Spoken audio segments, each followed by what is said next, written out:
Hello everyone. आज का video है बैटल ऑफ बक्सर पर। और बैटल ऑफ बक्सर के बारे में जानने से पहले हम इसके हिस्टोरिकल बैकग्राउंड के बारे में देखते हैं। और अगर आपको ये वीडियो पसंद आते हैं और इन्फॉर्मेटिव लगते हैं तो प्लीज़ इसे लाइक और शेयर करना बिल्कुल ना भूलें। चलो चलते हैं। जैसा कि हमने बैटल ऑफ प्लासी में देखा था कि सिराजुद्दीन के against Mir Jafar east India company साथ में आ जाते हैं। और इस सिराजुद्दीन को हराने के बाद मीर जाफ़र को बंगाल का नेक्स्ट नवाब बनाया जाता है, जो कि कठपुतली होती है ब्रिटिश ईस्ट इंडिया कंपनी के हाथों में। नवाब बनते ही मीर जाफ़र सबसे पहले बंगाल, बिहार और उड़ीसा में फ्री ट्रेड की अनुमति ब्रिटिश ईस्ट इंडिया कंपनी को दे देते हैं। और ऐसा ही एक इंसिडेंट 1717 में फारूक शियार ने भी बंगाल में फ्री ट्रेड की अनुमति ब्रिटिश ईस्ट इंडिया कंपनी को दी थी। उसी के चलते बैटल ऑफ प्लासी हुई थी। और यहाँ पर भी मीर जाफ़र जो है वो बंगाल, बिहार और उड़ीसा की को टैक्स फ्री कर देते हैं ब्रिटिश ईस्ट इंडिया कंपनी के लिए। इसके अलावा ब्रिटिश ईस्ट इंडिया कंपनी जो है उनका पूरा फोकस बंगाल के रेवेन्यू पर होता है और उनके खजाने पर होता है। और उनकी डिमांड जो है वो दिनों दिन बढ़ती चली जाती है। और इस बात से मीर जाफ़र परेशान हो जाते हैं कि अगर ऐसा ही चलता रहा तो एक दिन बंगाल का खजाना ख़त्म हो जाएगा और बंगाल कंगाल हो जाएगा। तो इसके चलते मीर जाफ़र ने डच ईस्ट इंडिया कंपनी से हाथ मिलाया और उन्हें बंगाल में आने का निमंत्रण दिया। और डच ईस्ट इंडिया कंपनी ने भी सोचा कि इससे अच्छा मौका बंगाल के अंदर एंट्री के लिए हो ही नहीं सकता। एक अच्छी कॉमर्शियल लीडिंग ट्रेड कंपनी बनने का मौका था ये डच ईस्ट इंडिया कंपनी के लिए। तो डच ईस्ट इंडिया कंपनी ने भी इस बात के लिए एग्री कर दिया। और मीर जाफ़र चाहते थे कि ब्रिटिश ईस्ट इंडिया कंपनी को कंपटीशन के लिए जब डच ईस्ट इंडिया कंपनी आएगी तो इनके बीच प्रतिस्पर्धा होगी और युद्ध भी होंगे और उसका फ़ायदा कहीं ना कहीं मीर जाफ़र उठा सकेंगे। इस मानस से मीर जाफ़र ने डच ईस्ट इंडिया कंपनी को बंगाल में एंट्री के लिए बुलाया। इसके बाद इस बात का पता रॉबर्ट क्लाइव को लग जाता है। और ब्रिटिश ईस्ट इंडिया कंपनी इस बात का पता जब उन्हें लगता है तो वो बहुत ही नाराज़ होते हैं मीर जाफ़र से। अब डच ईस्ट इंडिया कंपनी जो है वो कोलकाता के चिंचुरा नामक जगह पर आ चुकी होती है अपनी आर्मी के साथ। और यहीं ब्रिटिश ईस्ट इंडिया कंपनी भी अपनी आर्मी के साथ पहुंचती है और वहाँ एक घमासान बैटल होती है। उस बैटल का नाम होता है बैटल ऑफ चिंचुरा, जो कि हुगली नदी के किनारे होते हैं और बिदार नामक जो गांव है उनके पास होती है। तो इस बैटल को दो और नामों से जाना जाता है, बैटल ऑफ हुगली या बैटल ऑफ बिदार, जिसे 1759 में हुआ था। और ये किस किस के बीच हुई थी? ब्रिटिश ईस्ट इंडिया कंपनी और डच ईस्ट इंडिया कंपनी के बीच। और इसमें डच ईस्ट इंडिया कंपनी बुरी तरह हारती है और कहीं ना कहीं गेम से आउट हो जाती है।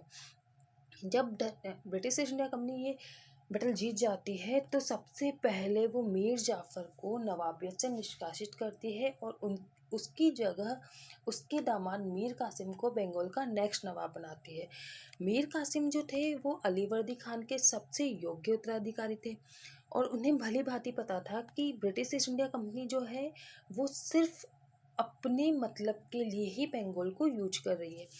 और एक टाइम ऐसा आएगा कि पूरा एडमिनिस्ट्रेशन जो सिस्टम है वो कंपनी ही सब चलाएगी, नवाब नहीं। ये वो जानते थे, इसलिए उन्होंने आते से ही दो मेजर चेंज किए। उनमें से सबसे पहला जो चेंज था वो था उनकी आर्मी को उन्होंने मॉडर्नाइज करना स्टार्ट किया। अब उन्होंने उसके लिए फॉरेन ट्रेनर मंगाए और फॉरेन ट्रेनर से अपनी आर्मी को ट्रेन करना स्टार्ट किया। इसके अलावा उन्होंने अपने जितने भी एम्प्लॉयज़ थे उनका पुनर्गठन किया, अपनी नौकरशाही का पुनर्गठन किया। उसके बाद उन्होंने मुर्शिदाबाद से मुंगेर अपनी कैपिटल शिफ्ट कर दी, क्योंकि मुर्शिदाबाद जो था वो कंपनी के पास ही था और मुंगेर जो है वो कंपनी से 350 किलोमीटर पड़ता था। तो अगर कोई भी एक्टिविटीज़ ये करते हैं तो जल्दी से कंपनी को पता ना लगे, इसलिए इन्होंने कंपनी से दूरी बनाने के लिए अपनी कैपिटल को मुंगेर शिफ्ट कर दिया। इसी बीच जो रॉबर्ट क्लाइव थे वो छुट्टियां मनाने भारत से इंग्लैंड चले गए। और ये सही मौका देखकर मीर कासिम ने ब्रिटिश ईस्ट इंडिया को प्रतिस्पर्धा के लिए जो लोकल ट्रेडर्स होते थे उनको कंपटीशन में उतारा। और वो कैसे हुआ? उन्होंने जितने भी टैक्सेस थे जो लोकल वेंडर्स पे किया करते थे, अब हमने जब देखा था यहाँ पर मीर जाफ़र जो है उन्होंने बंगाल, बिहार और उड़ीसा में जीरो 60% टैक्स फ्री कर दिया था ब्रिटिश ईस्ट इंडिया कंपनी को, और वहीं जो लोकल वेंडर्स थे उन्हें 40% टैक्स देना पड़ता था। तो इतना competition British east India company को मिलता ही नहीं था।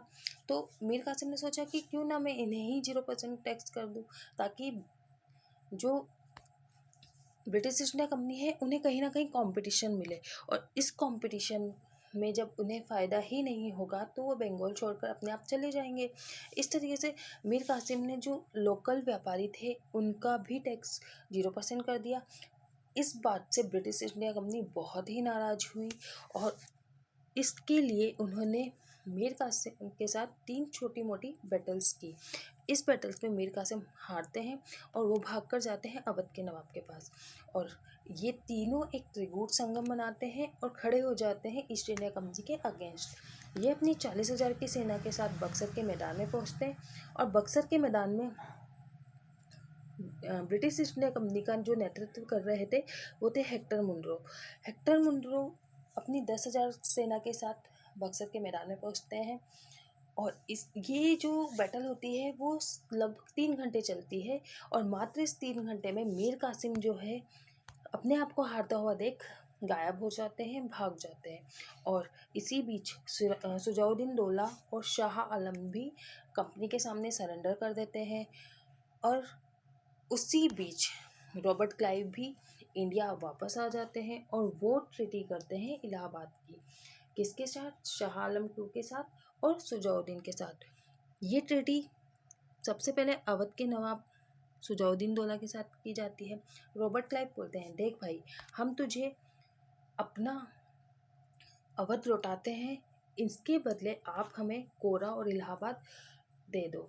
और इस बैटल में हमने काफ़ी नुकसान हुआ है, जैसा कि आपको पता ही है, तो उसके हर जाने के रूप में आप 50 लाख रुपए हमें दोगे, और आपको कोई आर्मी वार्मी रखने की ज़रूरत नहीं है, हम आपको अपनी आर्मी देते हैं, और इसके बदले आप कंपनी को टैक्स पे किया करोगे, एक फ़िक्स अमाउंट कंपनी को दोगे। अब यहाँ देख रहे हैं आप कि कैसे ये अपने एडमिनिस्ट्रेशन को पावरफुल बना रहे हैं, है ना। इसके अलावा इन्होंने शाह आलम टू से बोला, अब आप राजा हो तो हम आपकी पदवी कम नहीं करेंगे, लेकिन आपको हम कोरा और इलाहाबाद तो दे ही रहे हैं, इसके बदले आपको हमें बंगाल, बिहार और उड़ीसा के दीवानी राइट्स देने होंगे। अब यहाँ पर दीवानी राइट्स का मतलब क्या होता है? दीवानी राइट्स होते हैं टैक्स कलेक्शन, एडमिनिस्ट्रेशन, जो सारा प्रशासनिक सेवा होती है वो सारा सब कुछ कौन करने वाली थी? वो सब हैंडल अब कंपनी करने वाली थी। ओके। और किंग जो थे वो सिर्फ मात्र कहने के किंग थे, अब इनके पास कोई पावर नहीं रह जानी थी, क्योंकि बंगाल में जितना, बंगाल, बिहार और उड़ीसा में जितने भी टैक्स कलेक्शन होगा, जितना भी रेवेन्यू जनरेट होगा, वो अब किसके पास जाने वाला था? वो सब अब कंपनी के पास जाने वाला था। इस तरीके से ये ट्रीटी साइन होती है और बैटल ऑफ बक्सर का दी एंड होता है। आई होप आपको ये वीडियो पसंद आया होगा, इन्फॉर्मेटिव लगा तो प्लीज़ इसे लाइक और शेयर करना बिल्कुल ना भूलें। Thank you so much.